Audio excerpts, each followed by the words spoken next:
Very good morning, students. Today is my lecture 4 on critical path method.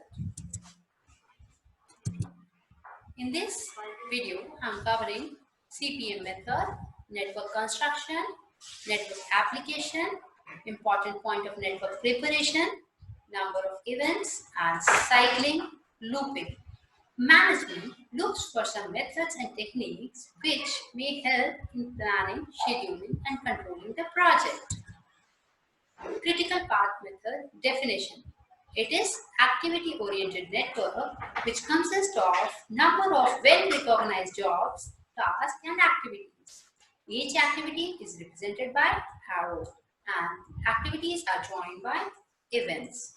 It is used for simple repetitive type of project for which activity, time and cost are certainly and precisely known. It is a deterministic approach. It is not possible for the management to make and execute an optimum schedule just by intuition based on organizational capability and work experience. For the network construction, firstly, the project is split into activities, start and finish events of the project. We know predecessor activity and successor activity. Predecessor are those which are pre. Before the completion of predecessor, successor cannot start. So here I have shown one more figure. This is representing one event. This is representing pre. This event is connected with the arrow which is representing activity, and this event activity is again joined with another event which is called successor. So this is predecessor and this is successor. Network application of critical path activity. It is physically identifiable part of a project which requires time and resources for its execution. It is represented by arrows, the tail of which represent the start and the head of the finish activity. The length and shape of arrow does not have any relation to the size of the activity. This is called start and this is called finish. This is head and this is tail. The application of critical path event. The beginning and end point of an activity are called events or nodes. It is a point and does not consume any resource. It is a point and does not consume any resource. Represented by a circle. The head event called J and tail is called I. This is I and this is J. J is always greater than I. Important points of network preparation. Following points must be kept in mind. Each activity is represented by one arrow. Time goes from left to right. Arrow pointing in opposite direction should be avoided. Angles between arrows should be as large as possible. Arrows should not cross each other. Where crossing cannot be provided, bridging should be done. Each activity must have tail and head.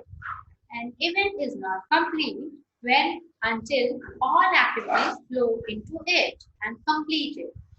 No subsequent activity can begin until its tail event is completed. This is numbering the events by Colkerson rule. This is very important. Dummy. An activity which only determines the dependency of one activity on the other does not consume any time. It's called dummy activity. It is represented by a dotted line. Arrow is representing the activity. Here you can say A is representing one activity, B is representing one more activity. Now, these are connected with activity C and these are connected with activity E. This is called a faulty network because what happens, part of A and B are helping in C, but part of A and B are helping in E, which is not correct. Here you can see part of A and part of B are connected by a dummy which is arrowing upward, which is supporting C. Here, activity B is the indirect connection to activity E. So this dotted line is called dummy activity. Looping or cycling. Sometimes, due to faulty network, sequence here activities DEF forms a loop cycle. Activity D cannot start until F is completed, which in turn depends upon the completion of activity E, but E depends upon the completion of D. Thus, when network proceeds, this situation can be avoided by checking predecessor relationship and the activities and by numbering them in logical sequence. Here you can see C is representing an activity which is predecessor to activity D. C, once C is finished, so successor D can start, and once D finishes, D is the predecessor for E. So once D is finished, E can start. If E is perfectly okay, then it is going to proceed. And if there is some fault, then again it is going to go for some inspection or some material machining process, and other again it is going for rechecking, inspection, and then again it is going to go ahead. So this is the form of loop D, E, F. If E is not correct, then F is going to proceed and F is again going to proceed it to D and from D to E. If E is very correct, then it is going to move ahead, which is by G.